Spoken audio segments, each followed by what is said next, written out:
Kementerian Dalam Negeri.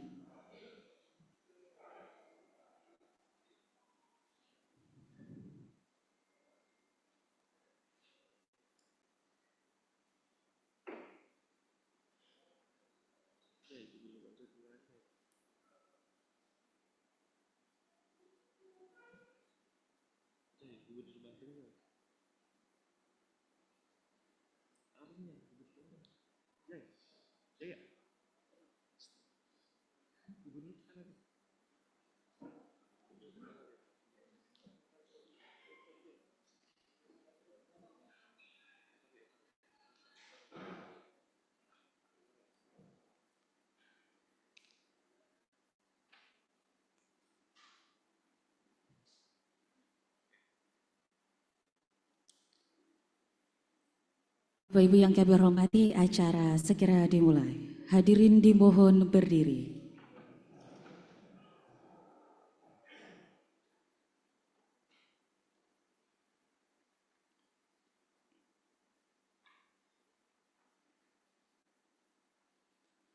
Lagu Kebangsaan Indonesia Raya.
Hadirin disilakan duduk kembali.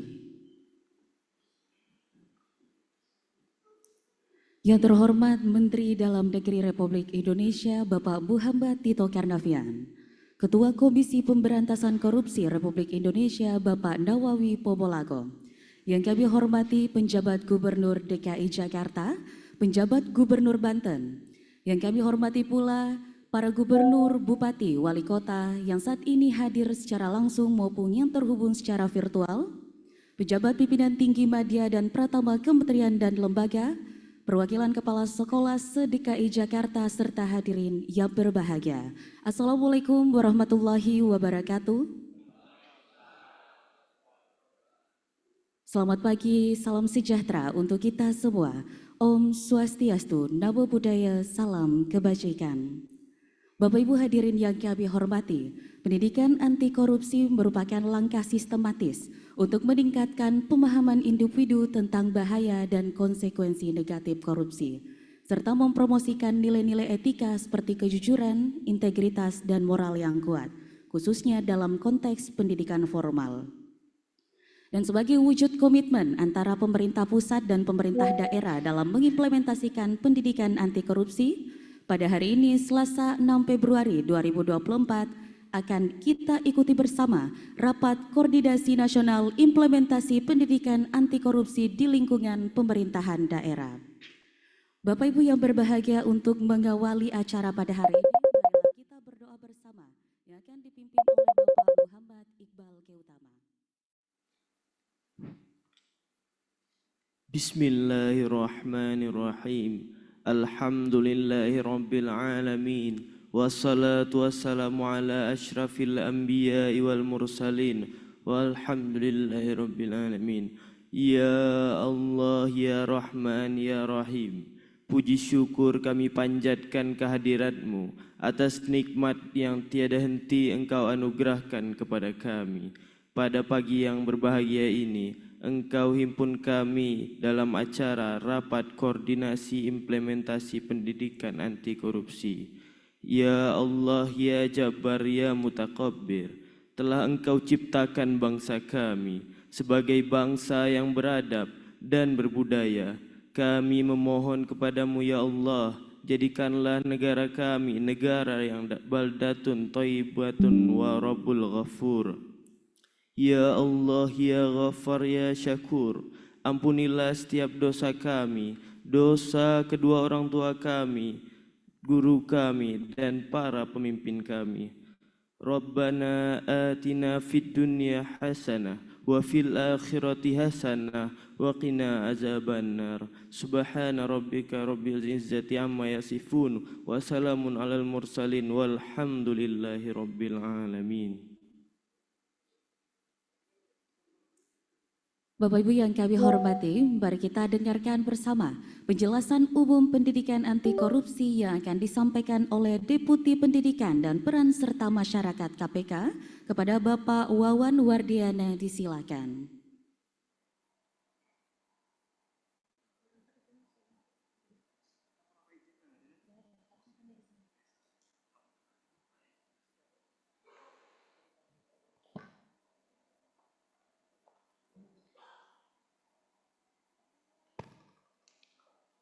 Bismillahirrahmanirrahim. Assalamualaikum warahmatullahi wabarakatuh. Anak raja menangkap balam. Balam disimpan di atas papan. Dari caranya menjawab salam, kayaknya belum pada sarapan. Masih lesu ya. Bismillah, alhamdulillah, wassalatu wassalamu ala rasulillah, amma ba'du.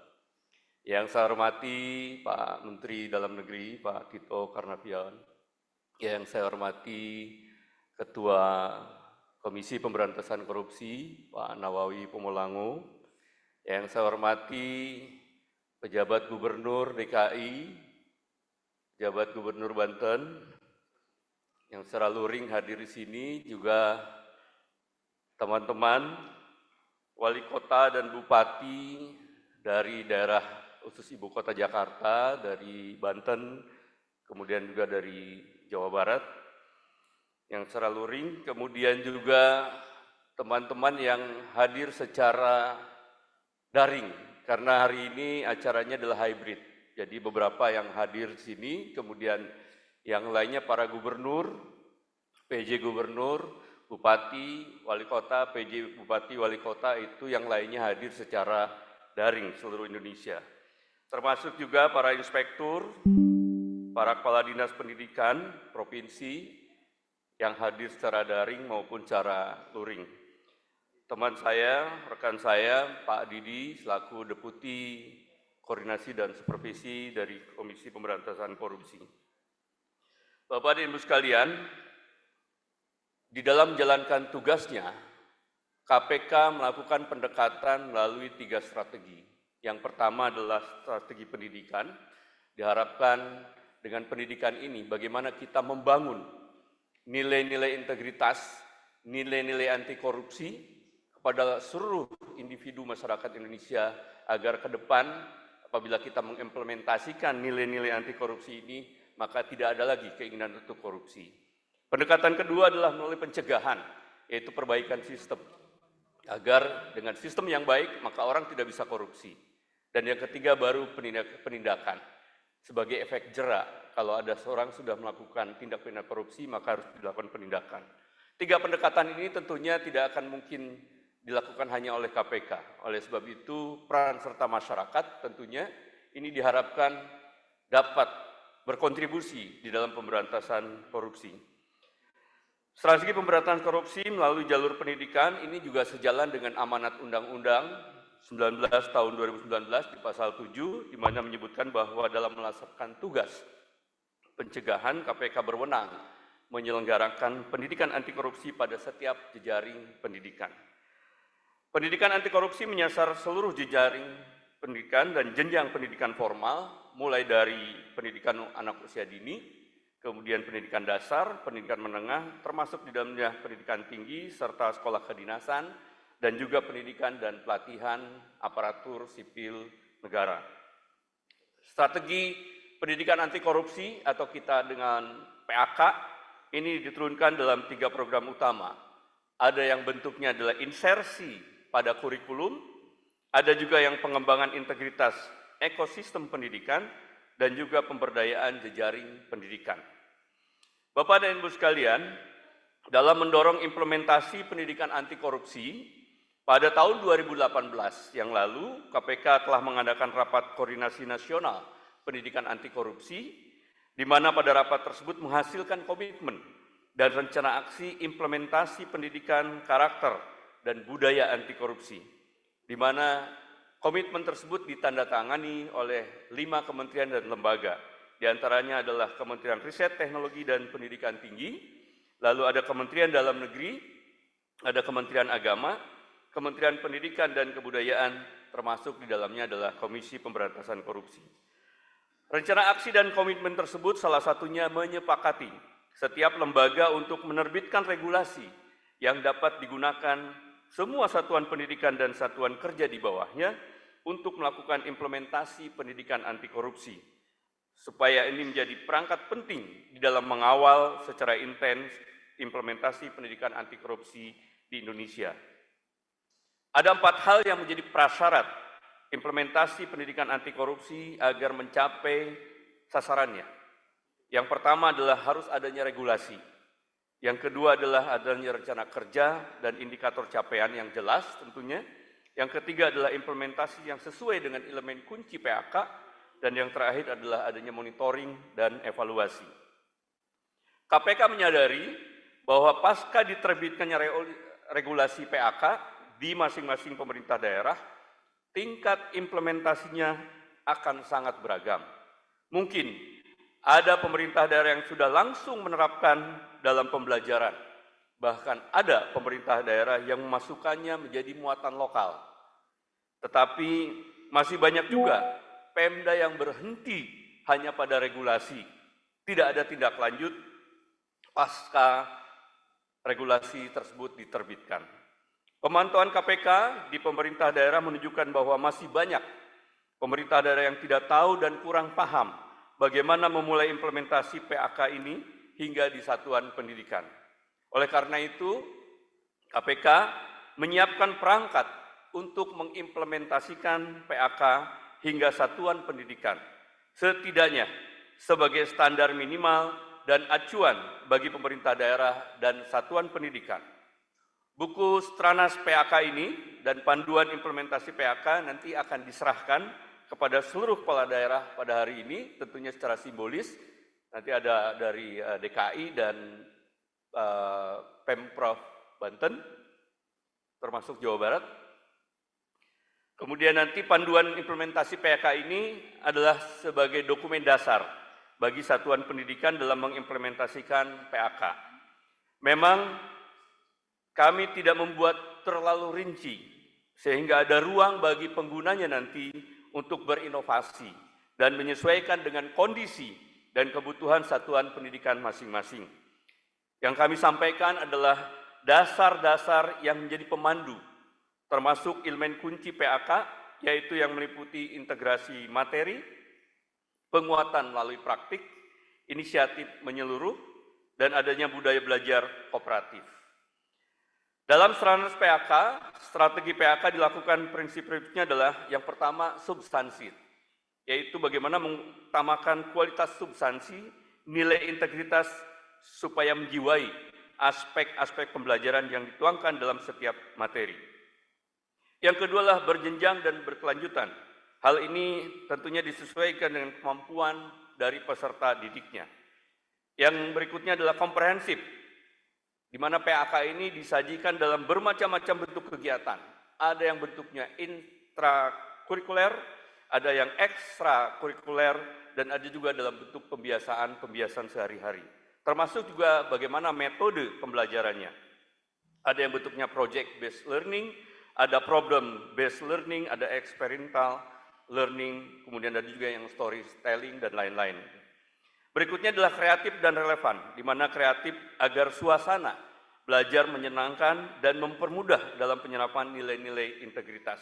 Termasuk di dalamnya adalah relevansi dan kualitas dari pembelajaran itu sendiri. Dan yang terakhir adalah kolaboratif, bahwa pendidikan karakter adalah jangka panjang, sehingga harus bergerak bersama, berkolaborasi antara aktor dan kolaboratif dalam substansi tentunya. Bapak dan Ibu sekalian, PAK ini akan diterapkan dalam 2 strategi, yakni internalisasi nilai melalui kurikulum anti korupsi. Yang berikutnya adalah bagaimana membangun integritas ekosistem. Pendidikan melalui integrasi dalam mata pelajaran saya tidak cukup. Namun sama pentingnya adalah terciptanya ekosistem pendidikan yang berintegritas. Sehingga seluruh individu dan tata kelola ekosistem pendidikan akan terinternalisasi nilai-nilai anti korupsi ke depannya. Demikian yang bisa kami sampaikan. Pak Menteri, Pak Ketua, mohon arahannya nanti ke depan untuk Bapak dan Ibu sekalian agar nanti ke depan bisa mengimplementasikan pendidikan anti korupsi di pemerintah daerah masing-masing. Wallahu muwaffiq ila aqwamit thoriq. Wassalamualaikum warahmatullahi wabarakatuh.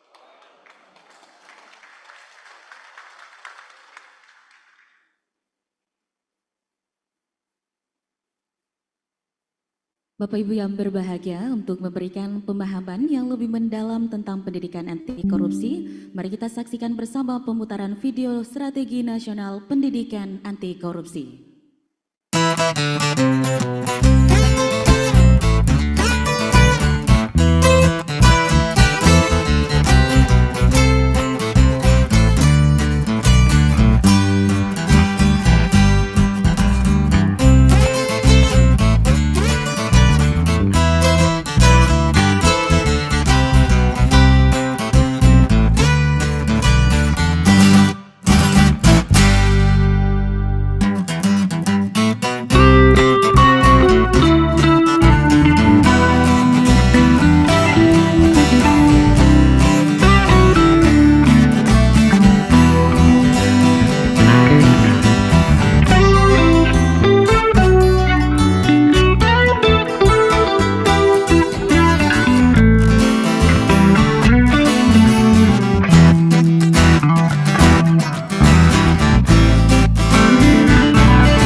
Strategi Nasional Pendidikan Anti Korupsi atau Stranas PAK diharapkan menjadi referensi seluruh stakeholder dalam melaksanakan pendidikan anti korupsi.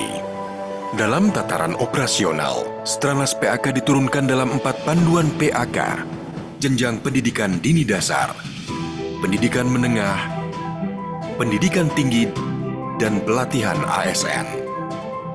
Secara umum, terdapat 2 strategi dalam melaksanakan PAK, yaitu melalui internalisasi nilai integritas kepada peserta didik dan dengan menciptakan integritas ekosistem pendidikan. Strategi pertama, internalisasi nilai kepada peserta didik, mendorong integritas menjadi suatu nilai yang dijadikan acuan, diyakini, dan menjadi nilai dasar yang memotivasi peserta didik dalam bersikap dan berperilaku sehari-hari. 10 nilai-nilai integritas yaitu jujur, disiplin, tanggung jawab, adil, berani, empati, gigih, mandiri, menghargai, dan dipercaya. Proses internalisasi nilai integritas kepada peserta didik memerlukan kerjasama berbagai pihak, sekolah, orang tua, dan lingkungan masyarakat. Kualitas proses internalisasi nilai sangat dipengaruhi oleh ekosistem yang terbentuk. Karena itu, perlu adanya strategi kedua, yaitu dengan menciptakan ekosistem pendidikan yang berintegritas. Ekosistem 1 melibatkan semua individu yang terlibat dalam internalisasi nilai kepada peserta didik. Diharapkan semua individu yang terlibat saling memberikan penguatan terhadap tegaknya nilai integritas dengan sikap kepemimpinan, upaya keteladanan, profesionalitas, dukungan, sikap inklusif, dan sikap resiliensi bagi kokohnya integritas di lingkungan satuan pendidikan. Sedangkan ekosistem 2 terkait dengan sistem tata kelola pada satuan pendidikan maupun lembaga pengampu kebijakan pendidikan. Manajemen pelayanan pendidikan juga harus zero tolerance terhadap praktik korupsi. Dalam tata kelola pendidikan yang berintegritas, mengedepankan prinsip transparansi, akuntabilitas, kepatuhan aturan, partisipasi, keadilan layanan, independensi lembaga, efektivitas dan efisiensi, serta penegakan aturan. Penilaian kesiapan didasarkan pada 3 dimensi, meliputi dimensi karakter, dimensi tata kelola pendidikan, dan dimensi ekosistem pendidikan. Pengarus utamaan nilai integritas akan beriringan dengan proses denormalisasi korupsi pada satuan pendidikan. Denormalisasi korupsi dikatakan berhasil ketika sikap anti korupsi menjadi sesuatu yang dianggap mainstream, serta persepsi bahwa korupsi merupakan perbuatan yang janggal dan tidak etis, sehingga sekecil apapun perilaku koruptif dianggap sebagai masalah yang sangat serius. Masa depan kita adalah anak-anak kita. Impian kita tentang Indonesia yang bersih dari korupsi adalah tugas bersama. Dengan pendidikan anti korupsi, kita tidak hanya memerangi korupsi, kita juga membangun masa depan bangsa yang bersih, adil, sejahtera, dan berkelanjutan. Mari kita bersama-sama berkomitmen menuju Indonesia yang lebih baik dengan mewujudkan generasi anti korupsi.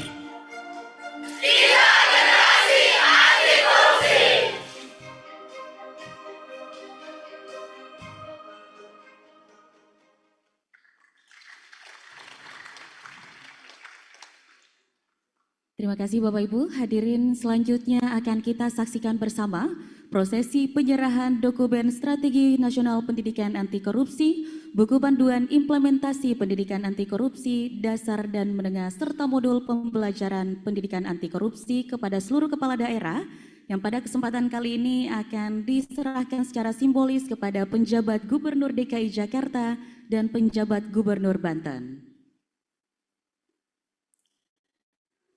Selanjutnya kami mengundang dengan hormat Menteri Dalam Negeri dan Ketua Komisi Pemberantasan Korupsi Republik Indonesia untuk menyerahkan dokumen pendidikan nasional anti korupsi.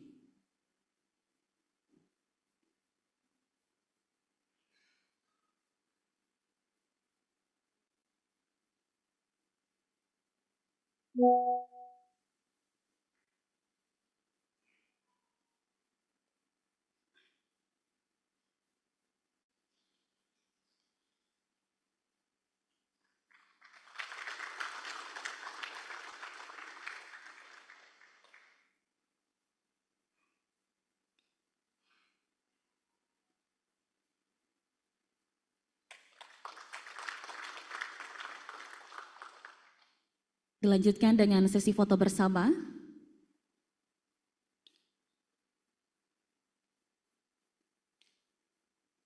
Berkenan Bapak bukunya dihadap ke depan. Baik, kami pandu dalam hitungan 1, 2, 3. Sekali lagi dengan tangan kanan menggepal. Baik, 1, 2, 3. Selesai, kami ucapkan terima kasih dan kami silahkan untuk kembali ke tempat.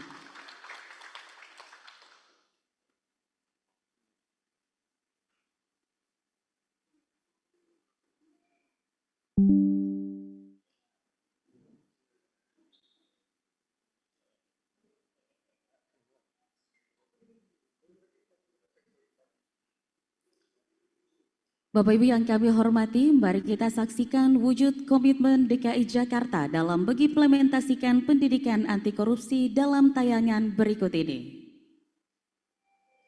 Jakarta terus bertumbuh menuju kota global. Pemerintah Provinsi DKI Jakarta berkomitmen mewujudkan kota bebas korupsi. Salah satunya melalui pendidikan anti korupsi sesuai Peraturan Gubernur Nomor 132 Tahun 2019. Implementasi pendidikan anti korupsi diwujudkan melalui integrasi materi anti korupsi dalam mata pelajaran pendidikan Pancasila. Pada tahun 2023, sebanyak 2.139 sekolah jenjang SMP, SMA, dan SMK telah melakukan integrasi tersebut. Untuk jenjang PAUD dan SD, sebanyak 6.342 satuan pendidikan menerapkan pembiasaan baik seperti bangga bila datang tepat waktu, hormat pada guru, dan malu bila mencontek. Demi memperkuat budaya anti korupsi, 593 satuan pendidikan telah mendeklarasikan kawasan sekolah berintegritas. Sebanyak 425 satuan pendidikan telah menerapkan kantin kejujuran. Pada tahun 2023, berbagai elemen mendukung penuh gerakan anti korupsi.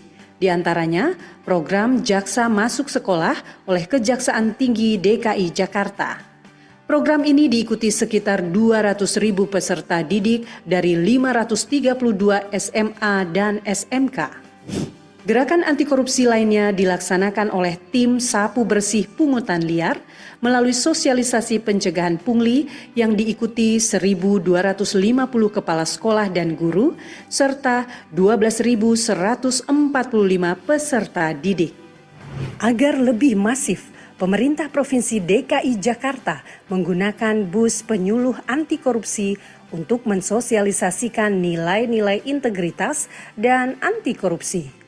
Bus ini telah berkeliling ke 180 sekolah dan kegiatannya diikuti 90.000 peserta didik selama tahun 2023. Bus anti korupsi ini hadir juga di tengah masyarakat, baik di kantor pemerintahan maupun ruang publik dengan berbagai aktivitas, diantaranya sosialisasi dan lomba bertemakan anti korupsi. Festival tahunan anti korupsi pun telah berlangsung di Jakarta, mulai dari satuan pendidikan tingkat kota, kabupaten administrasi, hingga tingkat provinsi. Festival yang dilakukan berupa pameran karya siswa, cerdas cermat, dan lomba kesenian dengan tema anti korupsi. Dalam rangka membangun ASN berintegritas, Pemprov DKI bekerja sama dengan KPK RI melaksanakan pendidikan keluarga berintegritas. Diikuti 68 pejabat eselon 2, 595 eselon 3, 158 direksi dan komisaris BUMD beserta pasangan. Mari wujudkan Indonesia bebas korupsi menuju Indonesia Emas 2045.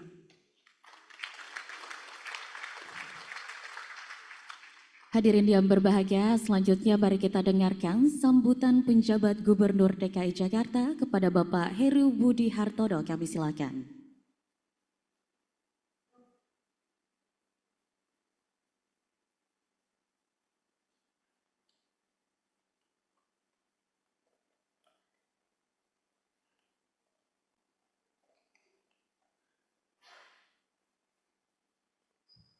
Assalamualaikum warahmatullahi wabarakatuh.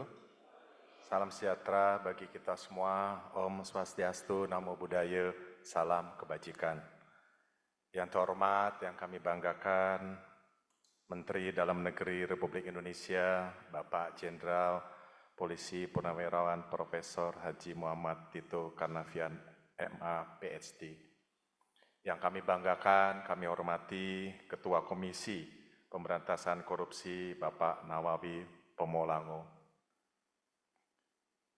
Inspektur Jenderal Kementerian Dalam Negeri Bapak Komjen Polisi Dr. Andes Tomsi Thohir MSI, Deputi Pendidikan dan Peran Serta Masyarakat KPK Republik Indonesia yang kami hormati Bapak Wawan, Deputi Koordinasi dan Supervisi KPK RI Bapak Didi Agung Wijanarko,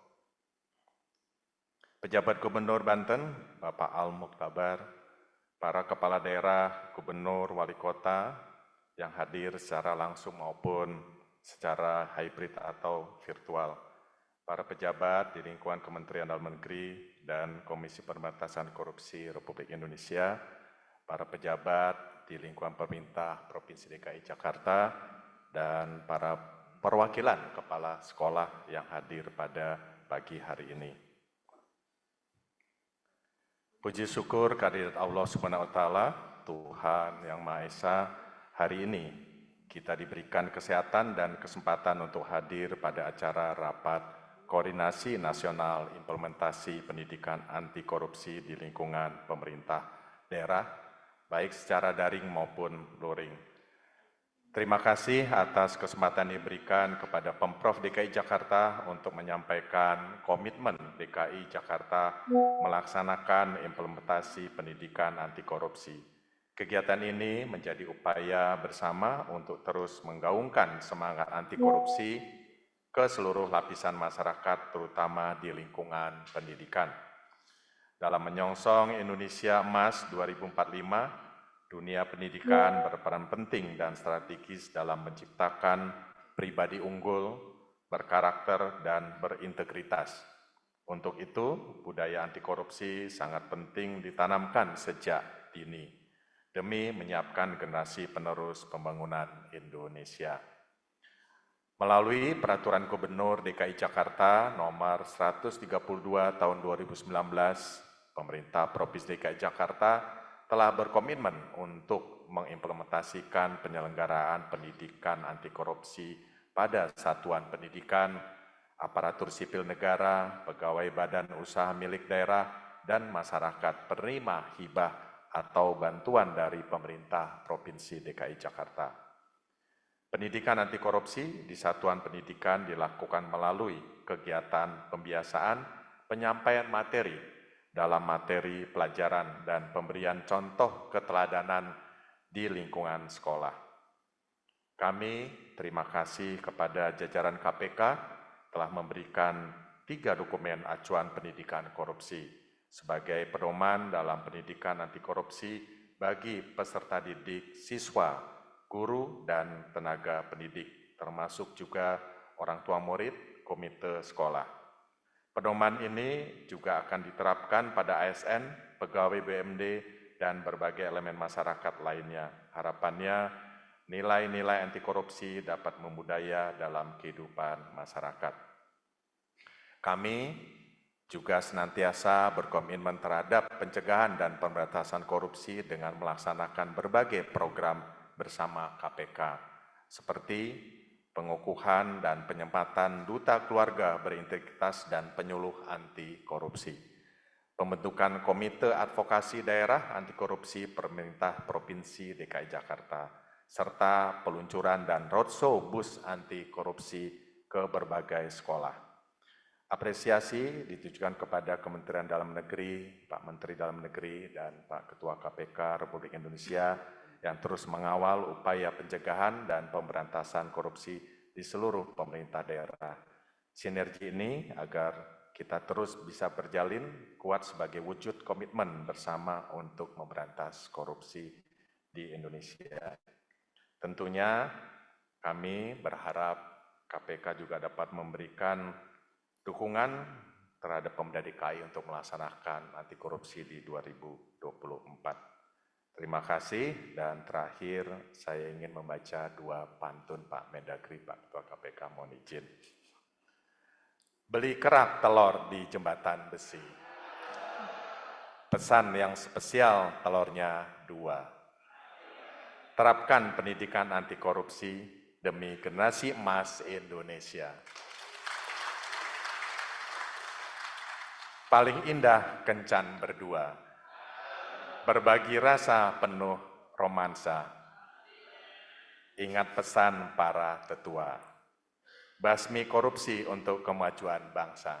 Terima kasih. Wassalamualaikum warahmatullahi wabarakatuh. Sukses Jakarta untuk Indonesia.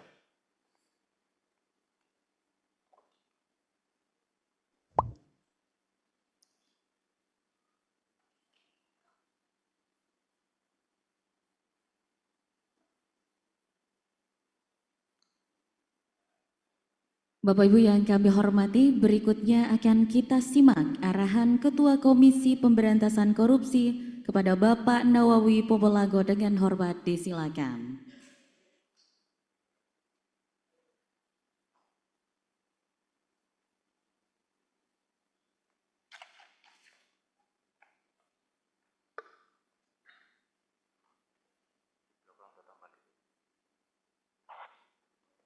Bismillahirrahmanirrahim.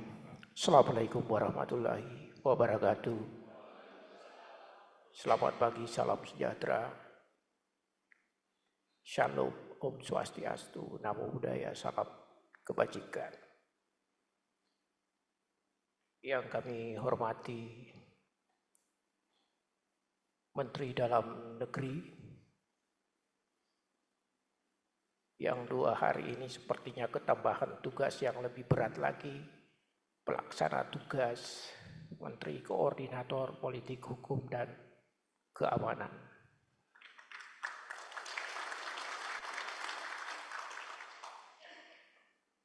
Yang kami hormati pejabat Gubernur DKI, Banten, Jawa Barat, yang hadir secara luring, serta pejabat gubernur lainnya yang hadir secara daring. Wali kota dan bupati DKI Jakarta, Banten, Jawa Barat, seluruh inspektur provinsi, kabupaten kota yang hadir, seluruh kepala dinas pendidikan provinsi, kabupaten, dan kota yang hadir secara luring maupun daring. Rekan-rekan dari Komisi Pemberantasan Korupsi, Deputi Koordinasi dan Supervisi, Pak Didi Agung,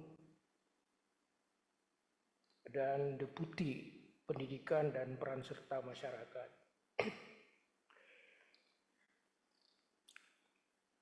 Mohon maaf ini Pak Menteri, sedianya kami berseragam dinas kantor hari ini batik gitu. Tapi saya nggak ikutan pakai batik gitu. Batik ini kadang-kadang warnanya agak sedikit, saya khawatir nanti orang bisa membaca hati dari batik yang kita gunakan itu. Jadi saya lebih memilih seperti pejabat Gubernur DKI menggunakan seragam putih pada pagi hari ini. Komisi Pemberantasan Korupsi diamanahkan oleh Undang-Undang 19/2019 untuk menyelenggarakan program pendidikan anti korupsi pada semua jejaring pendidikan. Pada November 2023 yang lalu, KPK menyelenggarakan rapat koordinasi nasional pendidikan anti korupsi di Jakarta, yang dihadiri mitra-mitra strategis KPK dalam menjalankan strategis pendidikan anti korupsi, termasuk di dalamnya Kementerian Dalam Negeri yang dihadiri oleh Irjen Kemendagri Pak Tomsi Thohir. Pada Rakornas PAK 2023 tersebut, salah satu hasil koordinasi yang sangat menggembirakan dan kami harapkan yang menjadi awal kerjasama dan koordinasi lebih baik ke depan adalah inisiatif Kementerian Dalam Negeri dalam mewajibkan implementasi pendidikan anti korupsi di seluruh pendidikan di Indonesia. Inisiatif Kemendagri tersebut diwujudkan dalam pertemuan yang dilakukan pada hari ini, dan KPK sangat mengapresiasi. KPK sangat menghargai program pendidikan anti korupsi sebagai bagian tidak terpisahkan dari upaya pemberantasan korupsi di Indonesia, menjadi bagian penting dari program pendidikan nasional, terutama pada pendidikan formal tingkat dini, dasar, dan menengah yang menjadi domain dari pemerintah daerah. Kita sama menyadari kualitas keilmuan saja belum atau tidak cukup untuk membekali anak-anak Indonesia. Lulusan semua sekolah di Indonesia harus punya karakter pelajar Pancasila, beriman, bertakwa kepada Tuhan Yang Maha Esa, dan berakhlak mulia, berkebinekaan global, bergotong royong, kreatif, bernalar kritis, dan mandiri. Karakter ini identik dengan nilai integritas, maka pendidikan anti korupsi bukan menjadi sesuatu yang baru atau tugas tambahan bagi para pendidik dan kita yang bersinggungan dengan pembangunan sektor pendidikan, tapi merupakan bagian tak terpisahkan yang harus berjalan bersama. KPK sangat berharap apa yang kita koordinasikan dan sepakati hari ini akan kita tindak lanjuti bersama pada tingkat level teknis. Percepatan implementasi PAK di seluruh jenjang pendidikan, kami harap akan mempercepat pula critical mass, di mana gerakan masif implementasi pendidikan anti korupsi jika dilakukan bersama secara sinergis akan semakin cepat pula memberikan pengaruh pada penguatan karakter anti korupsi dan integritas peserta didik dan lulusannya serta seluruh ekosistem pendidikan. Hari ini KPK bukan hanya hadir dari Kedeputian Dikpermas, tapi juga dari Kedeputian Korsup. Karena ke depan pendidikan anti korupsi harus menjadi bagian dari koordinasi berkelanjutan antara KPK dengan pemerintah daerah. Lebih dari itu, KPK berharap inovasi dari Kemendagri ini akan menjadi inspirasi bagi kementerian lembaga lainnya untuk berinisiatif mendorong implementasi PAK di satuan pendidikan di bawah kewenangannya. Demikian yang dapat kami sampaikan. Saya berharap tahun ini akan menjadi tahun yang produktif bagi Komisi Pemberantasan Korupsi dan Kementerian Dalam Negeri bersama seluruh jajaran pemerintah dalam mensukseskan implementasi PAK. Mohon maaf saya tidak memiliki pantun seperti Pak pejabat Gubernur DKI gitu. Belakangan ini pantun juga agak gampang diplesetin juga Pak gitu. Jadi lebih baik mungkin dihindari. Sebagai orang timur kami tidak terlalu pinter-pinter berpantun. Ungkapan yang paling ini barangkali bermain silat tanpa badik. Lebih cepat, lebih baik. Demikian barangkali, lebih kurangnya mohon maaf. Billahi taufiq wal hidayah. Assalamualaikum warahmatullahi wabarakatuh. Shalom, Om Sati, Om.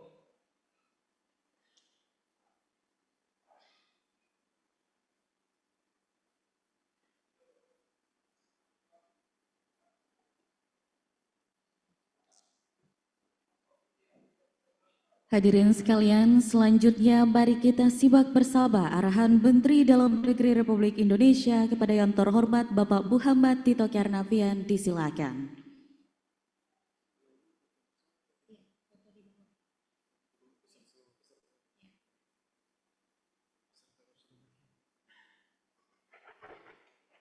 Bismillahirrahmanirrahim. Assalamualaikum warahmatullahi taala wabarakatuh. Selamat pagi, salam sejahtera untuk kita semua. Shalom, Om Swastiastu, Namo Buddhaya, salam kebajikan. Yang saya hormati pimpinan KPK, khususnya Pak Ketua, yang secara langsung hadir saat inilah kebanggaan bagi kami Pak. Kehormatan juga. Ya.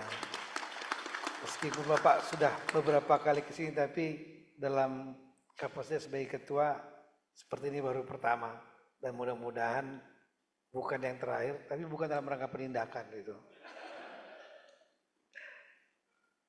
Kemudian Pak Deputi yang ada juga langsung dua di sini, Pak Deputi Pendidikan dan Peran Serta Masyarakat, Kang Wawan, dan juga Deputi Korsup, Pak Irjen Pol Didi Agung, rekan-rekan kepala daerah, baik Gubernur maupun Bupati Wali Kota yang ada juga yang definitif juga, baik yang hadir secara virtual maupun yang langsung di sini, rekan-rekan eselon 1 dan 2 di lingkungan Kemendagri, BNPB, dan KPK, Bapak Ibu sekalian. Yang pertama-tama Pak, kami ucapkan terima kasih banyak kepada KPK atas hadir di acara ini dan sekaligus bersama-sama memformulasikan acara ini. Acara inilah kelanjutan dari komitmen kita bersama, baik KPK maupun Kemendagri, untuk menciptakan gerakan anti korupsi di Indonesia. Dari Kemendagri yang selama ini hadir adalah Pak Irjen Kemendagri, Pak Tomsi. Tadi hadir, tapi izin karena hal yang urgent, yang juga bertemu dengan setingkat menteri, dan kemudian dengan Pak Wawan khususnya dan Pak Didi Agung. Tujuan kita adalah bagaimana untuk buat gelombang anti korupsi ini betul-betul besar, sehingga memiliki dampak yang betul-betul bisa merubah budaya yang negatif korupsi, yang relatif dulu permisif. Kami melihat bahwa strategi untuk penanganan korupsi melalui 3 pilar yang dicanangkan oleh KPK, mulai dari pendidikan, pencegahan, penindakan, ini cukup tepat karena kita tidak bisa mengandalkan hanya dengan satu cara, baik secara teoritis maupun secara praktis. Saya mengalami itu. Dari segi teoritis kami selalu diajar, saya kira semua polisi belajar. Pendidikan dasar, teori yang paling dasar dari Polri, polisi, termasuk saya, waktu saya sekolah di Inggris, tahun 92, mengambil master di sana, sama prinsipnya, yaitu keep them out of jail. Keep them, jaga mereka out of jail, di luar penjara. Yang artinya keberhasilan dalam penegakan hukum dan pemeliharaan keamanan ketertiban itu bukan dihitung dari jumlah berapa banyak yang masuk penjara, tapi dari sedikit atau tidak ada yang masuk penjara karena mereka tidak berbuat kejahatan. Dan ini sudah terjadi banyak di negara, seperti negara-negara Skandinavia, bahkan Belanda kalau mau di Google. Penjaranya kosong, penjaranya banyak yang tutup. Karena apa? Karena orang tidak berbuat kejahatan. Jadi negara berhasil untuk menjaga mereka tidak masuk penjara. Nah, ini prinsip-prinsip ini artinya menekankan kepada upaya selain penindakan, upaya pendidikan dan pencegahan. Pencegahan khususnya. Kami melihat bahwa dari segi pengalaman juga sama. Korupsi adalah tindak pidana luar biasa, extraordinary crime. Sama dengan yang PBB menyatakan drug, narkotik. Itu juga adalah extraordinary crime. Dan yang lain adalah terrorism. Itulah kejahatan luar biasa. 3 yang menurut PBB. Nah, dari 3 ini konsepnya hampir sama strateginya. Selain penindakan juga ada dibarengi dengan pencegahan, prevent, bahkan untuk 2 lagi ada rehabilitasi narkoba. Karena mereka adalah juga korban. Jadi kalau ada istilah crime without victim, kejahatan tanpa korban, itu adalah narkoba. Karena korbannya adalah pelaku juga, gitu, pengguna. Nah kemudian sama di terorisme pun juga ada istilah rehab yang kadang-kadang disebut dengan deradikalisasi. Dan saya mungkin salah satu yang berada pada garis depan. Sejak tahun 99 saya menangani kasus fenomena terorisme. Dan kita menerapkan 3 strategi itu. Dan ini memang artinya mulai dari pencegahan, penindakan, dan rehab atau deradikalisasi. Yang kemudian berubah namanya menjadi PBB menyatakan sebagai CVE, Counter Violent Extremism. Bagaimana mengcounter pemikiran yang mengarah kepada terorisme. CVE. Dan itu menjadi gerakan internasional. Nah kemudian saya mengalami gelombang serangan terorisme yang dari tahun 99. Saya ketua tim waktu menangani serangan teror pada mantan Menteri Pertahanan saat itu. Di Tanjung Barat mau ditembak, kemudian nggak meledak, kemudian ditusuk. Almarhum Matori Abdul Jalil, pangkat mayor, saya sebagai Kasat Serse Umum di Polda Metro. Dan setelah itu saya menangani banyak sekali kasus-kasus teror, mulai bom kedutaan besar Filipina, bom Bursa Efek Jakarta, dan seterusnya, bom Bali sampai akhir. Dan kita menggunakan 3 pilar itu. Kita juga berusaha mencari format saat itu. Trial and error. Apa strategi menghadapi ini? Nah, setelah itu kita melihat perbincangan dalam literatur, terjadi polemik dunia. Apa cara menangani teror? Karena gelombang teror ini bukan hanya di Indonesia, di berbagai negara saat itu. Kalau kita masih ingat pasca serangan 9/11 2001 yang menyerang Amerika, terus gelombangnya setelah itu kemana-mana. Itu ada 2 pendapat utama, yaitu antara Mark Seligman dan Bruce Hoffman. Itu menjadi pegangan dunia. Bruce Hoffman mengatakan kita harus patahkan jejaringnya. Artinya kedepankan penindakan. Kemudian yang kedua, Mark Seligman mengatakan no, we have to address the underlying causes. Kita harus mengetahui apa yang menyebabkan mereka berbuat itu dan kemudian menyelesaikan penyebabnya. Dan akhirnya kita banyak mengambil yang combine. Mencari akar masalah, menyelesaikan, dan kemudian juga mematahkan dengan penegakan hukum jejaring terorismenya. Dan alhamdulillah kita semua merasakan saat ini. Bagi rekan-rekan yang mengamati bagaimana keadaan tahun 2000-an awal sampai dengan saat ini, gerakan teror jauh turun mereda karena adanya 2 langkah utama itu. Nah, penekanan kami adalah dari segi teoritis dan segi praktis, menangani kasus-kasus extraordinary crime tidak bisa mengandalkan satu pilar, satu pedang, tapi harus juga dilakukan langkah-langkah pencegahan, di antaranya pendidikan. Dan pendidikan menjadi kunci juga. Karena apa? Karena di masa-masa lalu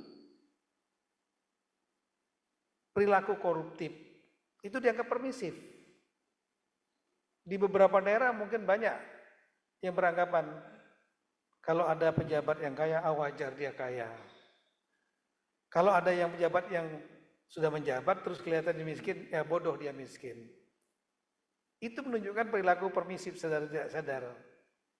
Nah, saya juga mengalami, mohon maaf Bapak Ketua, pentingnya pendidikan. Saya juga menyadari ketika kemudian di tahun 2008 saya mendapatkan beasiswa untuk mendapatkan sekolah PhD di Singapura. Kemudian karena 5 tahun saya mengajak istri dan anak-anak yang masih SD semua ke Singapura. Dan di situ saya melihat perubahan perilaku yang luar biasa dari anak-anak ini. Yang banyak protesnya ke saya. Saya saat itu dapat beasiswa dari NTU, Nanyang Technological University. Nah di situ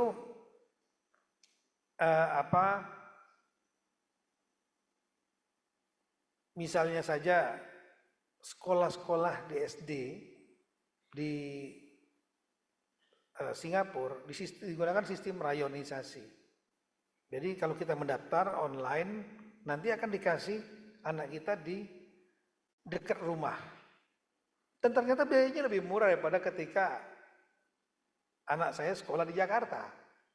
Di Jakarta di satu sekolah 1.600.000 per bulan. Kemudian dari rumah ke sekolah jauh, jadi harus beli mobil. Untuk 3 anak 4,8 sebulan. Dan setelah itu beli mobil, terpaksa bayar supir untuk mengantar mereka sekolah. Dan setelah itu biayai lagi bensinnya.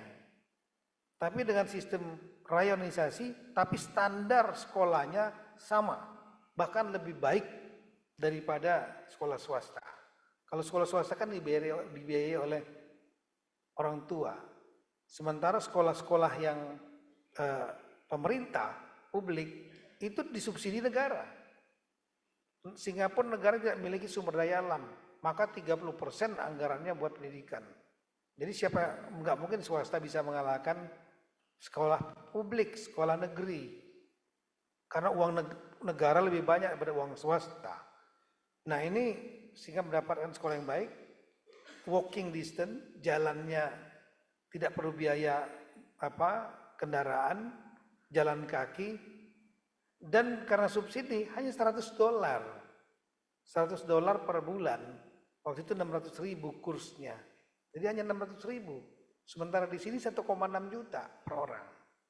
Dan kantinnya kan memang tempatnya tertutup di sana semua. Bukan terbuka kayak kita. Ditutup. Kita aja mau ketemu kita harus di ruang tunggu.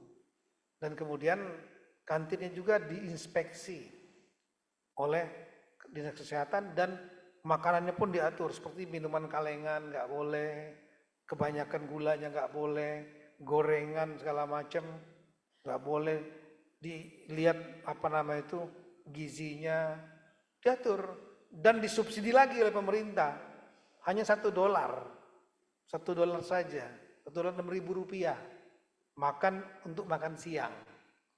Nah, ketika saya kemudian kebiasaan Indonesia saya pakai, saya kasih istri saya ngasih mereka $1 per hari, satu hari saya kasih mereka $5. Mereka bilang, untuk apa Pak ini? $5? Enggak, untuk kamu jajan. Loh, jajan udah cukup $1 gitu. Jadi mereka menolak mau dikasih uang. Nah, coba kita lihat beberapa, saya nggak mengatakan semua. Coba lihat mungkin tes saja anak-anak kita. Malah, Pak minta uang, Ma minta uang, butuh ini, butuh itu, tambahan-tambahan segala macam yang sebetulnya nggak perlu gitu. Nah ini saya lihat ini ada bedanya. Ada lagi beda yang lain misalnya gadget. Coba lihat dari anak-anak di Singapura, mereka nggak ada pertandingan antar mereka untuk show punya barang-barang yang mewah. Enggak, betul. Jadi misalnya kalau anak kita kadang-kadang, waktu anak saya masih di sini, ada handphone baru, Pak beli handphone baru, teman saya punya baru gitu. Itu anak itu, teman saya punya sepatu, mereknya ini bagus, ini gini baru. Di Singapura tidak, karena nggak ada pertandingan seperti itu. Mereka dididik dalam kurikulum atau dalam ekstrakurikuler activities untuk tidak berlomba-lomba memperlihatkan kemampuan finansial dan lain-lain. Mereka diadu untuk kemampuan intelektual, bukan dari itu. Jadi yang penting fungsional. Terakhir mungkin agak lemah. Terakhir pada waktu kita libur ke Jakarta, saya ingat betul. Saya nyetir kendaraan, kemudian di lampu traffic light sudah kuning, saya tabrak aja. Semua tiga anak saya teriak, masih SD itu, Papa, you are against the law, dia bilang gitu. Saya bilang, kenapa? Itu sudah hampir mau merah, yellow light, you are against the law katanya. You have to be a role model of us. Bapak harusnya jadi contoh bagi kami. Bayangin, saya lupa bahwa saya lupa bahwa di belakang itu ada tiga yang sudah berpikir Singaporean mindset gitu. Nah, saya hanya mengangkat cerita-cerita ini betapa pentingnya faktor pendidikan semenjak dari awal. Sehingga tadi saya kagum dengan apa yang disampaikan, ide terobosan yang disampaikan oleh Pak Heru. Ide besarnya dari KPK sudah ada. Terbukti adanya dalam struktur, adanya deputi spesifik bidang pendidikan dan peserta masyarakat. Nah, kita wajib untuk mendukung ini. Dan kami dari Kemendagri menyadari bahwa teman-teman daerah ini kalau digenjot oleh KPK saja kurang getarannya, maka kami siap untuk mendukung KPK agar semua pemerintah daerah 552 38 provinsi, kemudian 98 kabupaten kota dan 416 kabupaten. Ini kita melakukan gerakan bersama untuk mendukung, termasuk di bidang pendidikan terutama. Nah, ya. Nah, di bidang pendidikan ini kita tahu memang ada pembagian tugas pendidikan ini. Kalau untuk PAUD, TK, SD, SMP itu tanggung jawabnya adalah kabupaten kota. SMA dan SMK tanggung jawabnya pemerintah provinsi, kecuali di Papua. Papua juga itu untuk SMA dan SMK itu ditangani oleh kabupaten kota juga. Dan khusus untuk tingkat pendidikan perguruan tinggi itu langsung di bawah Kemendikbud. Jadi nanti mungkin kita mohon izin Bapak, kalau berkenan nanti kita lanjut saja lagi dengan Pak Nadiem nanti untuk menggelorakan di tingkat perguruan tinggi. Nah, ini yang kita lakukan sehari ini adalah dengan pemerintah tingkat 2 kabupaten kota. Target kita adalah PAUD, TK, SD, SMP. Nah, itu Bupati Wali Kota, tolonglah. Ini materi-materi terobosan kreatif. Saya kira dari KPK kita harapkan bisa memformulasikan teknis materinya. Ya. Sambil kita belajar juga seperti dikerjakan oleh Pak Heru, yang bisa kita angkat yang baik kita angkat. Tadi lihat mobil, kemudian masuk kurikulum formal, pendidikan tidak spesifik langsung ke korupsinya, tapi mungkin melanggar hukum itu tidak bagus. Seperti yang kami rasakan pada saat di Singapura, bagaimana rasanya malu ya, mindset saya dan mindset anak saya beda dalam kedisiplinan, kemudian taat hukum dan lain-lain. Nah ini rasanya di belakang mereka gitu. Dan kemudian nanti yang untuk rekan-rekan gubernur ya tolong ide-ide ini direalisasikan di tingkat SMA dan SMK. Baru nanti kita follow up. Nah, kemudian juga untuk membuatnya juga bagus, ciptakan mungkin iklim kompetitif. Saya sarankan kepada teman-teman kepala daerah di kabupaten kota dan juga provinsi, buat iklim kompetitif mana yang dengan indikatornya mana kira-kira yang terbaik, yang bila perlu dibuat indeks tiap-tiap daerah, indeks tentang pendidikan anti korupsi di daerah itu, mana sekolah yang terbaik, mana yang sekolah yang kurang baik. Karena kami paham betul kalau cuma kita seremonial selesai, tapi ketika dibuat indeks, setelah itu apalagi Pak Kepala Daerah bisa memberikan insentif fiskal. Daerah yang indikator pendidikan anti korupsinya sangat baik, akan diberikan insentif fiskal misalnya 1 miliar misalnya. Yang tidak baik umumkan saja. Apalagi kalau ada bahwa yang nggak baik kemungkinan, mohon maaf ini teman-teman kepala sekolah, ya, pimpinan namanya satuan pendidikan. Satuan pendidikan ini kemungkinan bisa akan diganti misalnya. Nah, itu akan menciptakan iklim kompetitif sehingga kita harapkan gerakan anti korupsi ini betul-betul sejak usia dini.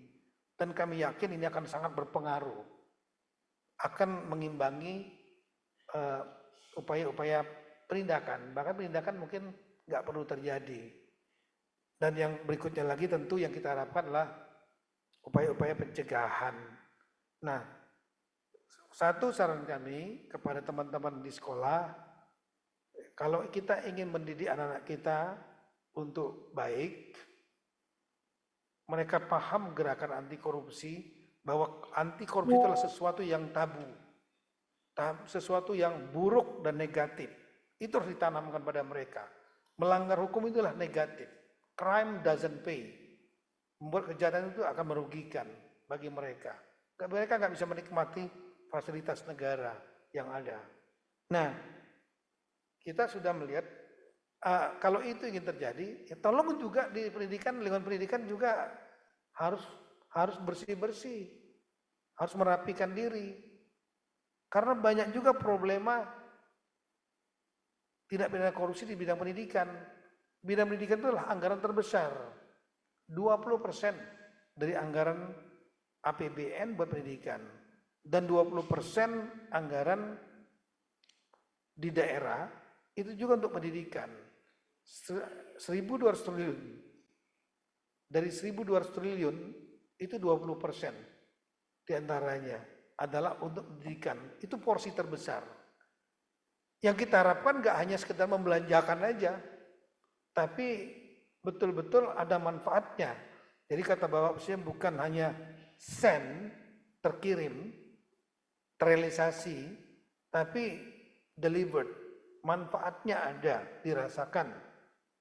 Nah, di antaranya tadi, karena makin banyak uang, potensi untuk menyimpang juga ya makin besar.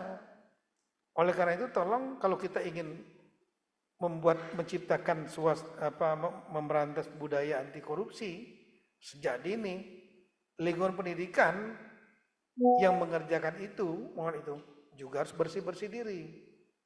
Paling tidak ada 4 yang kita lihat di sini bersama-sama KPK dari tim Kemendagri sudah mengidentifikasi minimal 4. Tapi yang lain mungkin ada.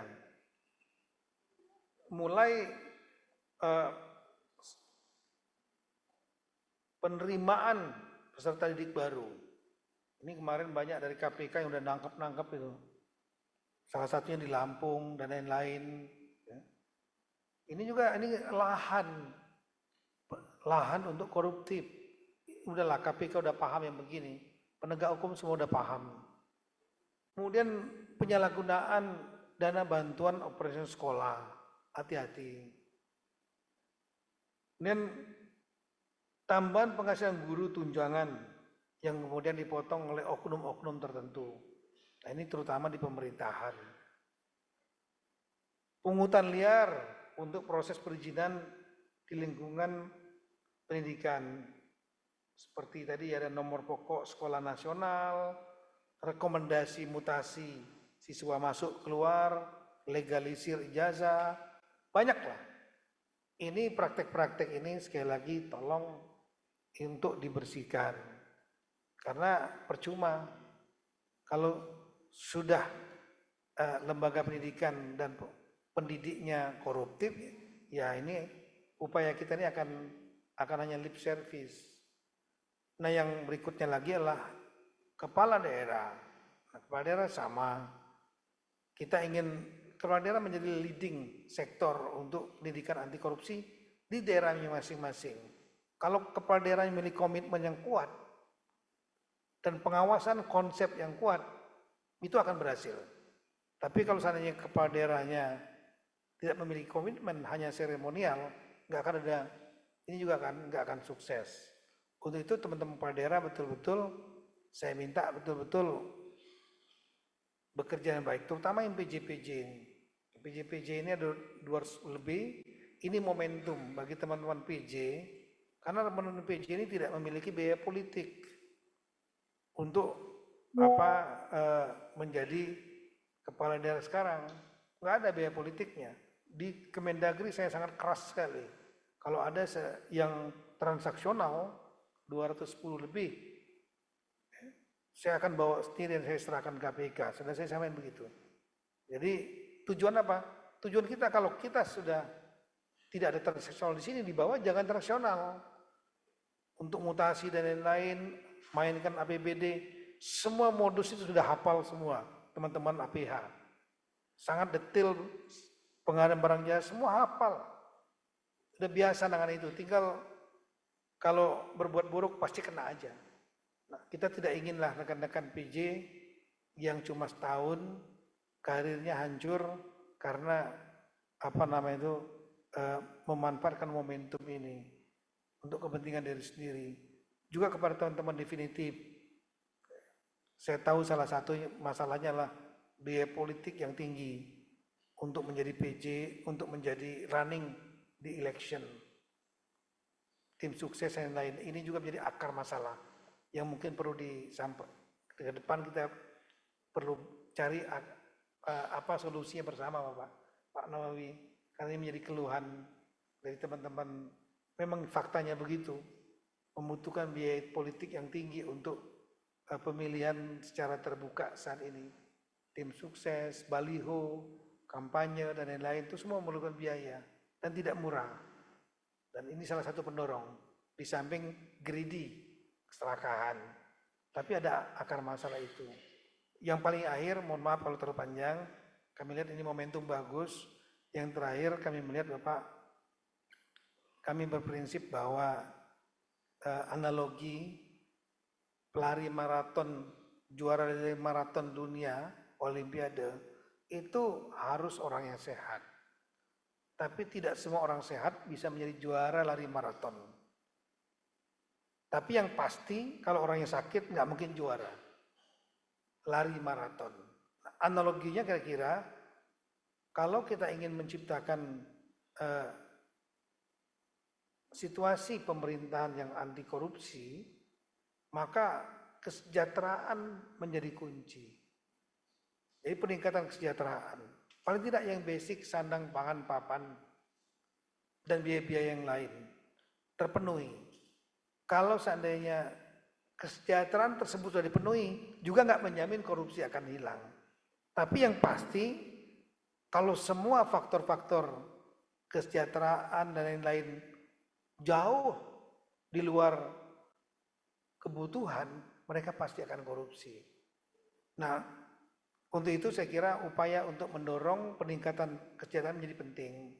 Saya sangat yakin Pak, bahwa kita semua yang dalam ruangan ini sebagian besar tidak ingin korupsi. Kalau memang betul kesejahteraan kita yang basic itu terjamin. Saya mengambil contoh, mohon maaf dengan segala hormat karena saya pernah berapa kali sekolah di luar negeri, di negara-negara yang anti korupsi atau korupsinya rendah, seperti misalnya di Inggris gitu. Ya, di Singapura, di Inggris gaji polisi tinggi. Kepala polisi gajinya lihat aja di Google di atas 1 miliar per bulan. Kemudian di Inggris sama di London biaya gaji tinggi, bisa untuk kontrak rumah, bisa untuk kontrak sewa kendaraan, untuk anaknya sekolah, sandang pangan papan cukup, untuk liburan juga bisa di save di sana, bisa ditabung, setelah itu liburan mereka cukup. Lalu untuk apa? Untuk korupsi. Nanti ketangkap tidak bisa menikmati. Crime doesn't pay. Nah, membuat kejahatan itu merugikan bagi mereka. Kehilangan untuk mendapatkan kenikmatan yang disiapkan oleh negara. Sehingga ketika mau jadi kepala ada yang mau jadi kepala polisi, dorong-dorongan Pak, dorong-dorongan, kamu aja, saya yang cukup patroli yang 8 jam itu aja, patroli, gajinya dengan kepala polisi nggak jauh beda, dan cukup untuk makan dia, cukup untuk segala macam tadi. Sedangkan tanggung jawab ini lebih besar, terus sampingannya nggak ada, karena memang nggak ada sampingan di sana. Iya, nah akhirnya dorong-dorongan tadi, kamu aja yang jadi kepala polisi, resiko lebih berat, gajinya nggak jauh beda. Nah saya ilustrasi ini menyampaikan bahwa penting bagi kita untuk memikirkan juga masalah peningkatan kesejahteraan dari semualah kesejahteraan. Tapi ya ini memang selalu mana telur atau ayam duluan, antara memberantas korupsi supaya ada penerimaan negara, memperbaiki kesejahteraan aparat yang menjalankan negara, atau memberikan kesejahteraan dulu, uangnya belum cukup gitu, karena dikorupsi gitu. Nah ini menjadi persoalan dilematis bagi kita. Tapi intinya saya kira apa yang menjadi strategi besar dari KPK tidak hanya penindakan still go ahead, lanjut untuk memberikan efek deterrent, tapi upaya pencegahan dan pendidikan juga harus kita dukung bersama. Kita jangan biarkan teman-teman KPK bekerja sendiri. Tidak. Kita harus bekerja bersama menjadi gelombang besar. Sehingga akhirnya gerakan anti korupsi ini akan betul-betul merubah budaya yang permisif. Apapun juga Pak, selama lebih dari 20 tahun KPK ada, saya sangat meyakini bahwa gerakan korupsi ini banyak berubah budaya ini. Dulu kan orang kalau mau minta uang terus terang, mau korupsi juga proyek-proyek terus terang. Sekarang kan sembunyi-sembunyi. Meskipun di sisi lain masih terjadi, ya. Artinya masih ada yang harus kita genjot dan kerjakan lagi, mengisi ruang-ruang yang membuat masih terjadi tindak pidana korupsi. Semoga dengan acara ini menjadi batu tonggakan baru, peran serta dari seluruh stakeholder, terutama di bidang pendidikan, untuk bersama-sama KPK di depan untuk menekan budaya korupsi Indonesia untuk Indonesia yang lebih baik. Dan saya yakin kalau ini tertekan budaya korupsi ini, kita juga kehidupan kita akan lebih baik. Dan kita juga tidak ingin korupsi karena kita juga tidak ingin ada masalah hukum. Sekian dan terima kasih. Wassalamualaikum warahmatullahi wabarakatuh. Waalaikumsalam warahmatullahi wabarakatuh. Mohon izin Bapak Ibu, selanjutnya kita akan melaksanakan sesi foto bersama untuk mengabadikan momen hari ini. Kami persilahkan untuk berdiri di hadapan kursi masing-masing.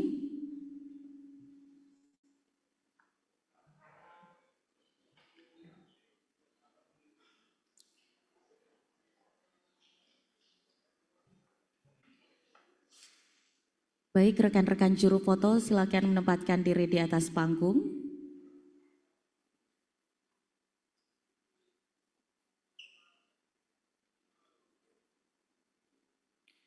Baik, kami pandu dalam hitungan 1, 2, 3. Sekali lagi dengan tangan mengepal. 1, 2, 3. Selesai, kami ucapkan terima kasih.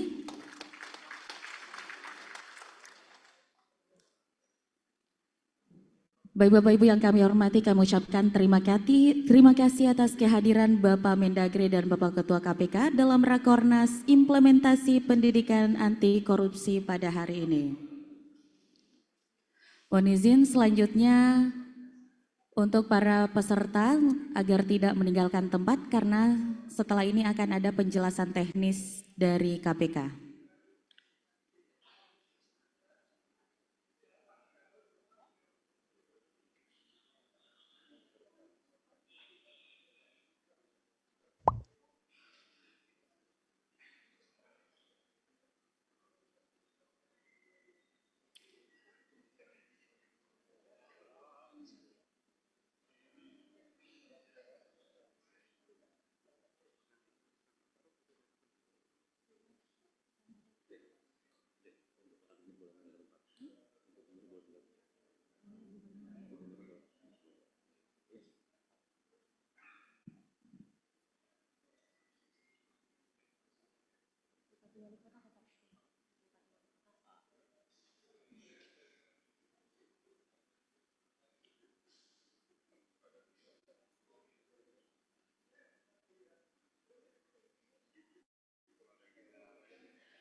Baik, terima kasih. Mohon izin Bapak Ibu selanjutnya untuk tetap menempati kursi yang telah kami sediakan karena selanjutnya acara akan dilanjutkan dengan penjelasan teknis tentang pendidikan anti korupsi yang pada kesempatan kali ini akan disampaikan oleh Direktur Jejaring Pendidikan KPK Ibu Aidaratna Zulaiha.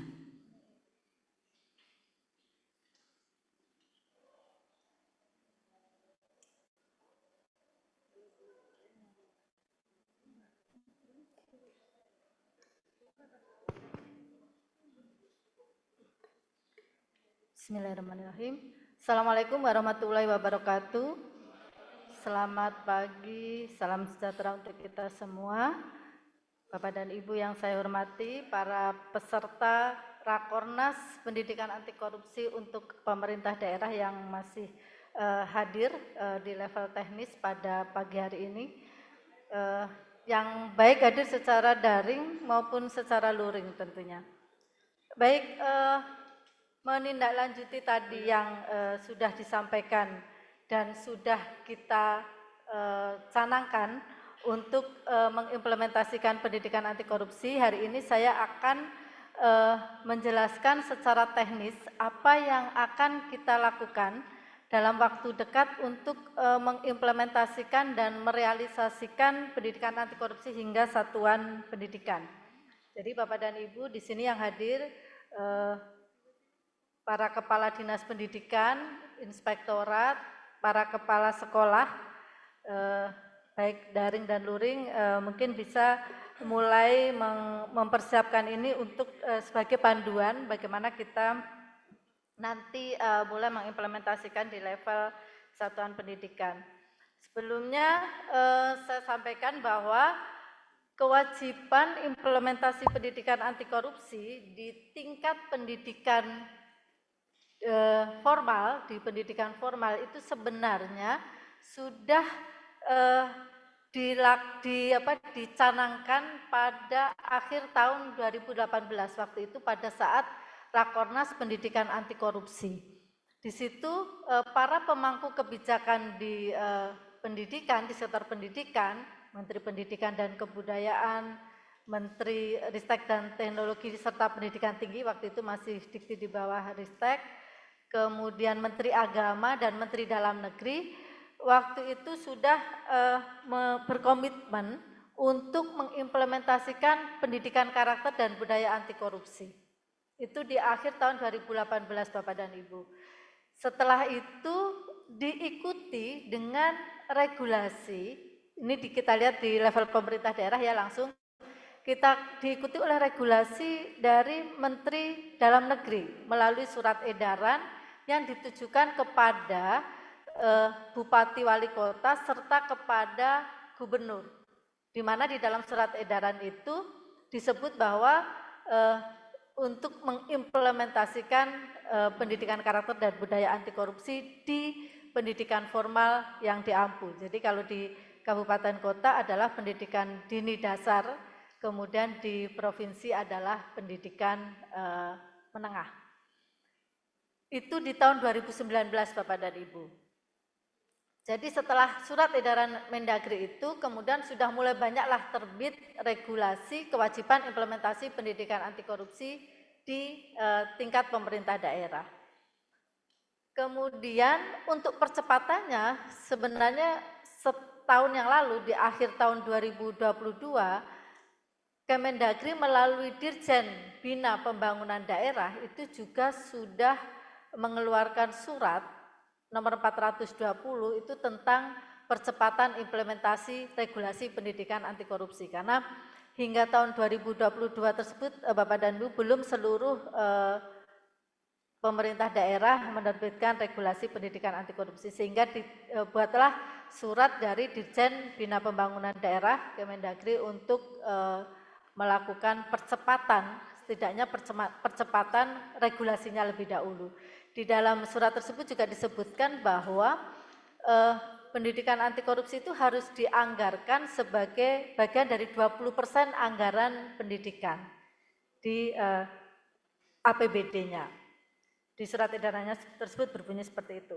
Nah, sekarang namun gini, begitu di lapangan kita lihat kondisinya Bapak dan Ibu, hingga saat ini memang sudah sekitar 80% pemerintah daerah itu sudah memiliki regulasi pendidikan anti korupsi. Tetapi kondisi di lapangan kemudian jadi sangat beragam. ada yang setelah punya regulasi, sesudah menyusun regulasi, kemudian langsung mengimplementasikannya dalam pembelajaran atau dimasukkan di dalam kurikulum pendidikan, di pendidikan formalnya. Bahkan ada juga yang sudah memasukkannya sebagai muatan lokal pendidikan anti korupsi ini. Tetapi sebagian besar ternyata masih banyak yang masih berhenti di regulasi. Jadi regulasi yang ada tersebut, regulasi yang sudah dimiliki tersebut, belum ditindaklanjuti dalam bentuk program implementasi pendidikan anti korupsi di satuan pendidikan. Oleh karenanya kemudian KPK mencoba, karena di lapangan di satuan pendidikan waktu kita ke daerah itu selalu menyampaikan bahwa banyak yang menyampaikan bahwa kami butuh panduan, Ibu. Jadi kami butuh bagaimana sih mengimplementasikannya di level satuan pendidikan terkait dengan pendidikan anti korupsi ini. Jadi walaupun ada regulasinya, kalau nggak ada panduannya atau nggak ada strateginya, itu membuat mereka juga masih belum bisa gitu berinisiatif untuk mengimplementasikannya hingga di satuan pendidikan. Nah, oleh karenanya kemudian KPK mencoba menyusun. Berdasarkan kebutuhan tersebut, kemudian KPK mencoba menyusun yang kita sebut strategi nasional pendidikan anti korupsi yang kemudian diikuti dengan kami lengkapi dengan buku panduannya. Mungkin next slide.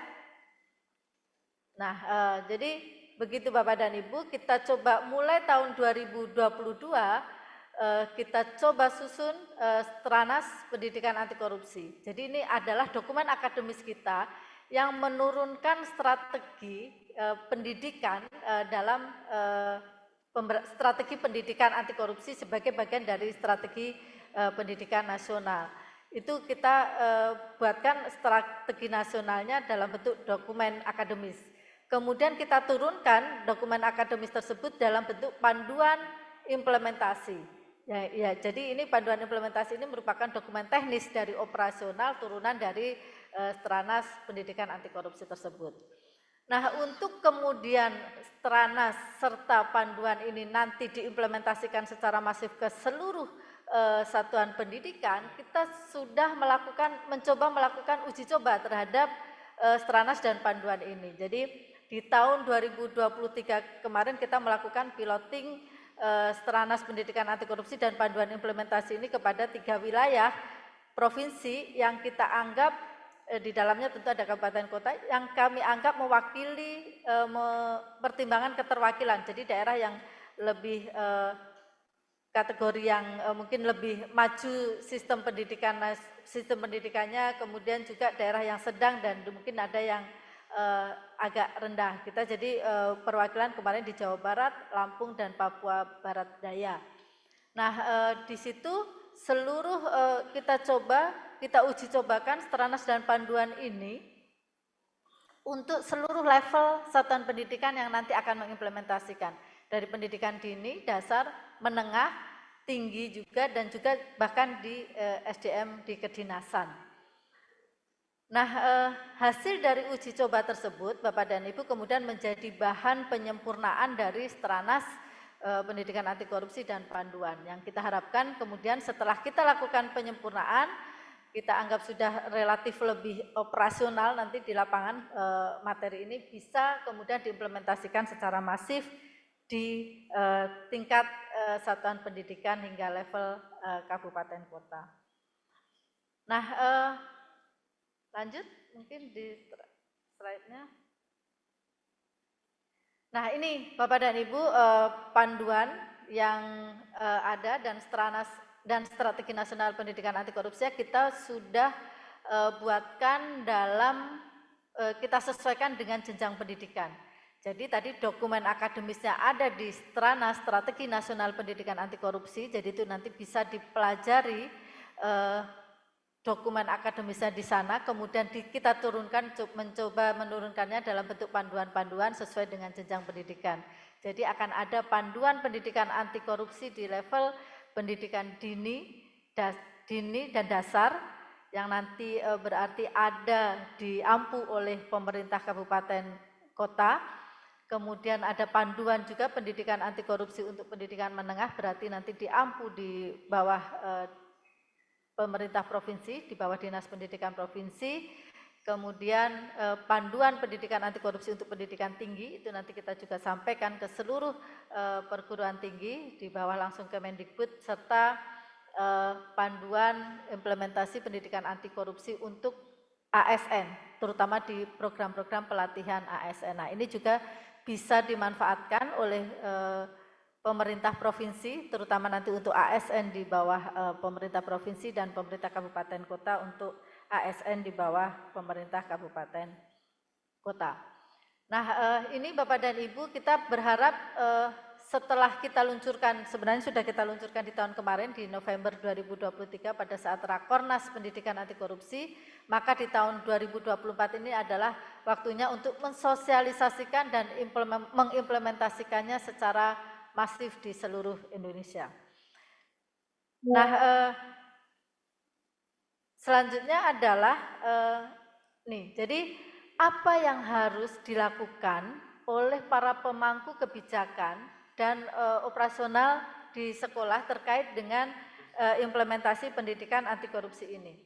Ada 4 tahapan utama yang harus dilakukan Bapak dan Ibu, mulai dari tadi yang pertama saya sampaikan ada regulasi. Jadi kenapa regulasi ini kita butuhkan? Karena memang kita nanti akan terkait sekali dengan pada saat mengingat pendidikan itu sudah otonomi, pendidikan formal, pendidikan dini dasar menengah dan menengah itu sudah otonomi daerah, maka regulasi ini dibutuhkan oleh pemerintah daerah untuk menjadi dasar pelaksanaan programnya, terutama apabila nanti program itu membutuhkan anggaran dan perencanaan di dalamnya, sehingga regulasi kita butuhkan.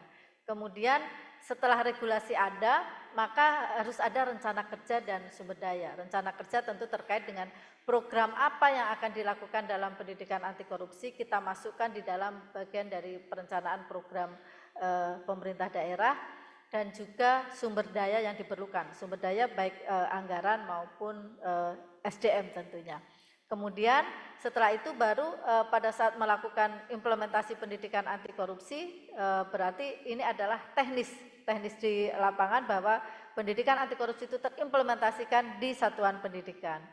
Kemudian yang terakhir penting adalah monitoring dan evaluasi. Jadi kami berharap program pendidikan anti korupsi ini nanti dilakukan bukan selalu dilakukan hal yang berbarengan, itu adalah memonitoring programnya dan juga mengevaluasi, sehingga selalu terjadi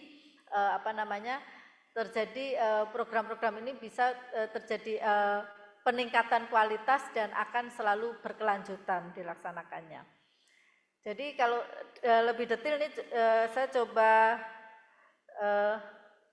sampaikan regulasi kondisinya saat ini seperti apa. Slide berikutnya. Nah, jadi seperti yang saya sampaikan tadi Bapak dan Ibu, regulasi itu dasarnya adalah surat edaran Kementerian Dalam Negeri kalau di level pusat. Jadi surat edaran Kementerian Dalam Negeri yang tahun 2019 itu sudah yang disampaikan kepada wali kota, bupati, dan gubernur itu sudah menjadi dasar untuk mengimplementasikan pendidikan anti korupsi, yang kemudian biasanya ditindaklanjuti oleh pemerintah daerah dengan mengeluarkan atau menerbitkan peraturan kepala daerah tentang implementasi pendidikan anti korupsi. Melaporkan Bapak dan Ibu hingga saat ini sudah mendekati 80% dari pemerintah daerah yang sudah menerbitkan regulasi. Jadi kalau di dalam satuan angka itu sudah 434 peraturan kepala daerah baik provinsi maupun kabupaten kota. Nah, kalau kita lihat penyebarannya seperti yang saya tunjukkan di peta itu di layar Bapak dan Ibu, yang warnanya hijau berarti sudah hampir keseluruhan pemerintah daerah memiliki regulasi, baik pemerintah provinsi maupun kabupaten kota. Jadi itu kalau di Sumatera itu Aceh itu tinggal 3 pemerintah kabupaten kota yang belum menerbitkan regulasi, dan di Sumbar itu masih setengah ya, baru 10 yang memiliki regulasi.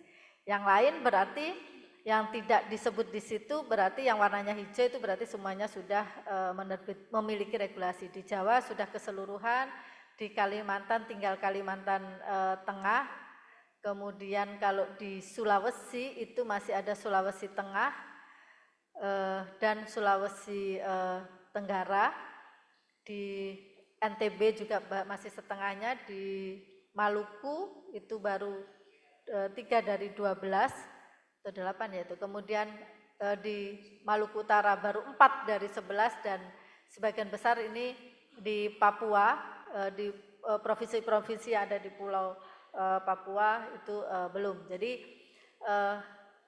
ini yang kemudian masih menjadi PR, tapi tetap kita bisa sambil jalan, regulasi ini bisa segera diterbitkan. Untuk pemerintah daerah yang tidak memiliki yang ingin melihat regulasinya seperti apa, ya ini bisa melihat ke daerah lain yang sudah memiliki regulasi. Jadi gambarannya seperti itu. Saat ini sudah 80%. Nah, yang menjadi pertanyaan, apakah yang 80% pemerintah daerah yang sudah memiliki regulasi ini sudah mengimplementasikan PAK di satuan pendidikannya? Nah, itu belum. Jadi secara keseluruhan banyak yang masih berhenti di regulasi dan belum banyak melakukan implementasi. Walaupun kita tahu ada pemerintah daerah yang sudah lebih maju gitu melaksanakan implementasi pendidikan anti korupsi. Jadi seperti tadi DKI Jakarta juga sudah melakukan, Banten itu juga sudah, kemudian tapi tingkat levelnya nanti akan sangat berbeda-beda. Ada pemerintah kabupaten kota di Jawa Barat gitu yang sudah memasukkan pendidikan anti korupsi itu sebagai bagian dari kurikulum